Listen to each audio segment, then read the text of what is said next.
আগামী ত্রয়োদশ জাতীয় সংসদ নির্বাচনের এখনো দিনক্ষণ ঠিক হয়নি। তবুও নির্বাচনকে সামনে রেখে নানামুখী তৎপরতা চালাচ্ছে বিএনপি। কেন্দ্র থেকে তৃণমূল পর্যন্ত সংগঠনকে গোছাতে কাজ করছে দলটি।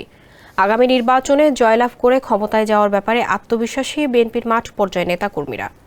তবুও কেন আসন্ন নির্বাচনকে চ্যালেঞ্জ হিসেবে দেখছে একাধিকবার রাষ্ট্র পরিচালনাকারী দল বিএনপি? দলটির ভারপ্রাপ্ত চেয়ারম্যান তারেক রহমান বলেছেন, আগামী নির্বাচন হবে জাতির জন্য কঠিন এক নির্বাচন। আর তাই প্রশ্ন উঠেছে, বিএনপির জন্য আগামী নির্বাচন কতটা কঠিন? শফিকুল ইসলামের প্রতিবেদনে বিস্তারিত জানাচ্ছেন তারেক আহমেদ। ডক্টর মুহাম্মদ ইউনূসের নেতৃত্বাধীন অন্তর্বর্তীকালীন সরকারের অধীনে সুষ্ঠু ও অবাধ নির্বাচনে গুরুত্ব দিচ্ছে বিএনপি। একমাত্র ওয়ালটন এসি দিচ্ছে 1 বছরের রিপ্লেসমেন্ট গ্যারান্টি।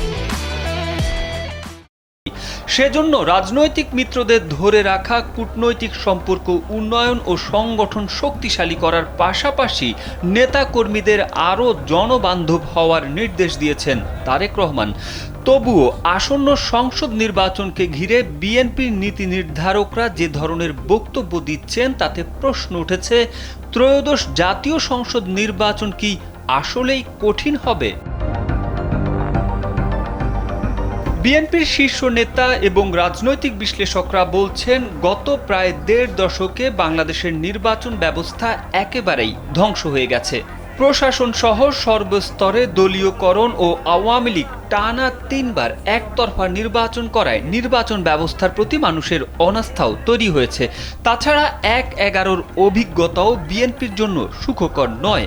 অন্যদিকে বৈষম্য বিরোধী শিক্ষার্থীদের আন্দোলনের কারণে তাদের মনোভাব বুঝে শুনে পদক্ষেপ নিতে হবে।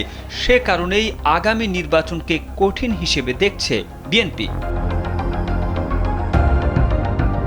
সম্প্রতি বিএনপির ভারপ্রাপ্ত চেয়ারম্যান তারেক রহমান বলেছেন, আমার দীর্ঘদিনের রাজনৈতিক অভিজ্ঞতা বলছে আগামী নির্বাচন হবে জাতির জন্য কঠিন এক নির্বাচন, কারণ মানুষের চিন্তাধারার পরিবর্তন হয়েছে। ত্রয়োদশ জাতীয় সংসদ নির্বাচন নিয়ে বিএনপির নেতা শামসুজ্জামান দুদু বলেন, নির্বাচনটা সামগ্রিকভাবেই কঠিন। বিএনপির জনপ্রিয় সংসদীয় আসনগুলো আওয়ামী লীগ সীমারেখা পরিবর্তন করেছে এবং নেতাকর্মীদের মামলা দিয়ে হয়রানি করা সহ গুম করেছে।